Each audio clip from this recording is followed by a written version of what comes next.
கிறிஸ்து இயேசுக்குள்ளான உங்கள் அனைவருக்கும் சமாதானம் உண்டாவதாக.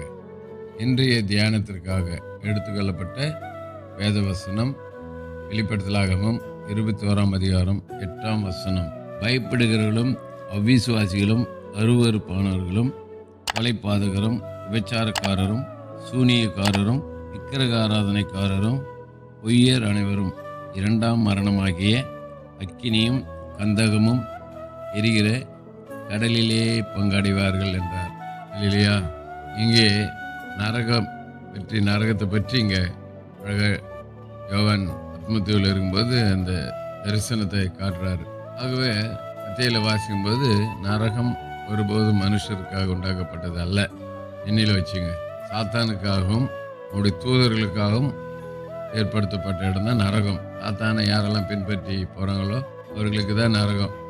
இயேசுவை பின்பற்றி வருகிற மக்களுக்கு சொர்க்கம், பரலோக ராஜ்யம், கைவேல் இல்லாத நித்திய வீடு. ஆகவே இங்கே யாரெல்லாம் நரகத்துக்கு போவாங்கன்னு சொல்லி பட்டியலிட்டு காட்டுறாரு. 1 பயப்படுகிறவங்க, 2 அவ்விசுவாசிக, ஆண்டரை விசுவாசிக்காமல் இருக்கிற அவ்விசுவாசிக, அருவருப்பானவர்கள், அருவருப்பான காரியங்களை செய்கிறவங்க, கொலைபாதகர், கொலை செய்கிறவங்க. அடுத்தது சொல்கிற 5வது விக்கிரக ஆராதனைக்காரர், ஒன்றான மெய்தேவனாகிய இயேசு கிறிஸ்துவை வணங்காம சிலை வழிபாடுகள் வணக்கம் செய்கிறவங்க, இந்த விக்கிரக ஆராதனைக்காரர். அடுத்து சொல்லாரு பொய்யர், எடுத்ததுக்கெல்லாம் பொய் பேசுறது. பொய் சாத்தானுடைய ஆயுதமே பொய். பொய்யனும் பொய்யுக்கு பிதாவமாக இருக்கிறான் அவன். ஆக பொய்யர் அனைவரும் 2ஆம் மரணமாகிய அக்கினியும் கந்தகமும் எரிகிற கடலை பங்காடுவார். ஆகவே எவ்வளோ மோசமான இடம் பாருங்க. அக்கினியும் மாத்திரம் இல்லை, கந்தகம் கூட எரியக்கூடிய ஒரு பொருள். சரீரத்தில் பட்டாலே எரியும். ஆகவே நாம் அந்த இடத்துக்கு போகாதபடிக்கு அதிலிருந்து தப்பித்துக் கொள்வதற்கு ஆண்டவர் வைத்திருக்கிற ஒரு வழி சத்தியம். அவரை விசுவாசித்து பாவத்தை அறிக்கை செய்து ஞானஸ்தானம் பெற்று அவருக்குள்ளே வாழும்போது இங்கே நரகத்துக்கு போகாமல் நித்தியத்துக்கு பரலோக ராஜ்யத்துக்கு போக முடியும்.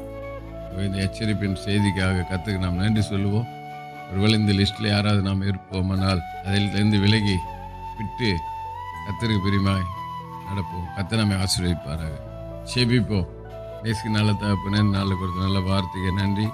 நரகம் ஒருபோதும் மனுஷருக்காக அல்ல, சாத்தானுக்காக தூதர்களுக்காக ஆயத்தம் பண்ணப்பட்ட இடம். அந்த இடத்துல ஆண்டவரே மனுக்குளம் போகாதபடிக்கு ரட்சித்து வருகிறதுக்காக நன்றி. இன்னும் ரட்சிக்கப்படாத மக்கள், நரகத்தை நோக்கி போயிருக்க மக்கள் ரட்சிக்கப்பட்டு வருகளை காணப்பட உதவிச்சு இயேசுவின் நாமத்தில் ஜெபிக்கிறோம் நல்ல பிதாவே, ஆமென்.